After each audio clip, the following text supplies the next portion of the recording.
భరణను ఊహించినట్టుగా, సంజన గారు ఊహించినట్టుగా తనూజ కళ్యాణ్‌ని ఒక పప్పెట్‌లాగా యూజ్ చేసుకుంటుంది. ఇందాక గూడా పాపం ఆ కాళ్ళ దగ్గర కూర్చొని ఎదురు చూస్తా ఉన్నాడు. ఆ అమ్మాయి ఏమన్నా నవ్వుతుందా లేదా అని. ఆ అమ్మాయి నాలాగా మాడిపోయిన దోసలాగా ఫేస్ యేసుకొని హ్మ్. అటు కూర్చొనుంటే పాపం ఎప్పుడు మాట్లాడుతుంది? ఎప్పుడు నవ్వుతుంది?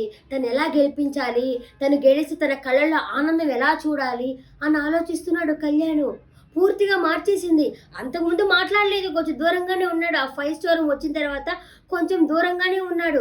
ఆమె "రా మాట్లాడు. దా దా దగ్గర కూర్చో" అని అడ్వర్టైజ్‌మెంట్‌ల లాగా మాట్లాడిస్తా ఉంది. ఎందుకో తెలుసా? ఇప్పుడు కళ్యాణ్ తనకి ఎదురు తిరిగినట్టు ఉంటే తను గేమ్‌లో ముందుకు పోతాడు.